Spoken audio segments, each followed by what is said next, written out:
আসসালামু আলাইকুম। সম্মানিত সকল বাহরাইন প্রবাসী ভাই বন্ধুরা এবং যারা বাংলাদেশ থেকে আজকে এই ভিডিওটি দেখছেন বা যে দেশ থেকে দেখছেন, আশা করি সকলে অনেক ভালো আছেন এবং আপনাদের সাথে আছি আমি সুমন আহমেদ। প্রিয় ভাই বন্ধুরা, আপনারা জানেন যে বাহরাইনের ভিসা বাংলাদেশিদের জন্য কিন্তু প্রায় 9 বছর হয়ে গেছে বন্ধ আছে। তো আজকে এই ভিডিওটা তৈরি করার মেন কারণ হচ্ছে যে অনেকেই দেখে আমার ভিডিওর কমেন্টে আপনারা কমেন্ট করেন যে বাংলাদেশিদের জন্য বাহরাইনের ভিসা কবে খুলবে বা বাহরাইনের ভিসা কবে খুলবে। অ্যাকচুয়ালি দেখেন যে বাংলাদেশি বাদে কিন্তু বাহরাইনের ভিসা মোটামুটি সকল দেশের জন্যই কিন্তু খোলা রয়েছে। আপনার পাকিস্তান বলেন, ইন্ডিয়ান বলেন, ফিলিপাইন বলেন, নেপাল বলেন, সকল দেশের জন্যই। শুধুমাত্র বাংলাদেশিদের জন্য এই বাহরাইনের ভিসাটা বন্ধ আছে। তো বাহরাইনের ভিসা কেন বন্ধ আছে এই বিষয়টা কিন্তু আমরা সকলেই কম বেশি জানি। আপনারা জানেন যে 2018 সালে একটা মর্মান্তিক ঘটনা ঘটে, আর সেটা হচ্ছে যে একজন বাংলাদেশি মুয়াজ্জিন বাহরাইনের একজন ইমামকে তিনি হত্যা করেন, গলা কেটে হত্যা করে তার লাশ টুকরো টুকরো করে সেটা ফেলে দেওয়ার চেষ্টা করে। যখন তাকে ধরতে পারে, ধরার পর কিন্তু বাহরাইনে অনেক কড়াকড়ি হয়ে যায়। অনেক অবৈধ প্রবাসী ছিলেন বাংলাদেশি, তাদেরকে ধরে বাংলাদেশে পাঠিয়ে দেওয়া হয়েছে এবং সেই সময় থেকে বাংলাদেশিদের জন্য অনির্দিষ্টকালের জন্য বাংলাদেশিদের যেই নতুন ভিসা, শ্রমিক ভিসা বলেন, ফ্যামিলি ভিসা, ভিজিট ভিসা, সকল ভিসার উপর তারা নিষেধাজ্ঞা দিয়ে দেয়। সেই নিষেধাজ্ঞা এখনো পর্যন্ত রয়েছে। তো মোটামুটি 9 বছর হয়ে গেছে। তো এটাই হচ্ছে মেন কারণ। তো দেখেন, আমরা যারা বাংলাদেশি আছি, মানে আসলে সবাই তো আর খারাপ না।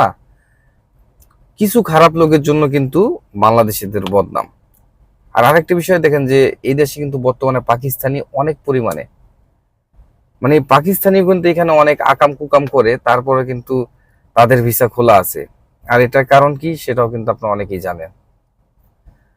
আর বর্তমান সময়ে গালফের মধ্যে সবচাইতে ভালো রয়েছে বাহরাইন। আপনারা জানেন যে গত কয়েক মাস পূর্বে কিন্তু ইরান এবং ইসরায়েলের সংঘাতের কারণে সেটার প্রভাব মধ্যপ্রাচ্যের সকল দেশেই কিন্তু এটার প্রভাব পড়েছে। সকল দেশেই কিন্তু বিভিন্নভাবে অর্থনৈতিকভাবে ভেঙে পড়েছে এবং বাহরাইনও কিন্তু। তারপরে কিন্তু দেখেন যে বাহরাইনের কাজের চাহিদা কিন্তু অনেক, মানে এত সমস্যার কারণে তারপর কিন্তু বাহরাইনের কাজের চাহিদা রয়েছে অন্য দেশের তুলনায়। আপনি যদি বলেন যে কাতারে কিন্তু কাজের চাহিদাই নেই, ওমানেও নেই, কিন্তু বাহরাইনে কিন্তু কাজের চাহিদা আছে।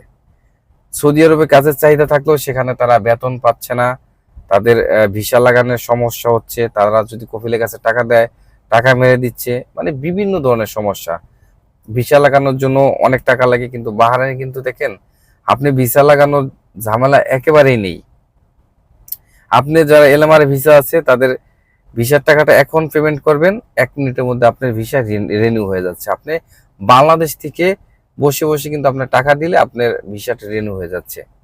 তো বাহরাইনে কিন্তু অনেক ফ্যাসিলিটি আছে, যেটা প্রবাসীদের জন্য অনেকটা সুবিধাজনক।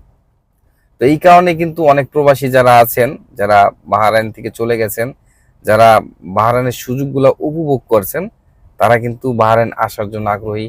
আর যারা নতুন আছেন অনেকেই কিন্তু এইগুলো শোনার পরে বা বিভিন্ন বিষয় জানার কারণে বাহরাইন আসার জন্য আগ্রহী। তারাই হয়তো আপনারা কমেন্ট করেন যে বাহরাইনের ভিসা কবে খুলবে।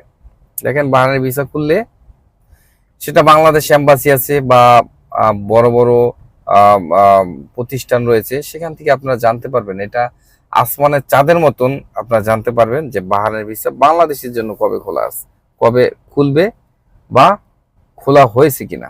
আপাতত বন্ধ রয়েছে। তো যারা যে দেশ থেকে আজকের ভিডিও দেখছেন, আশা করি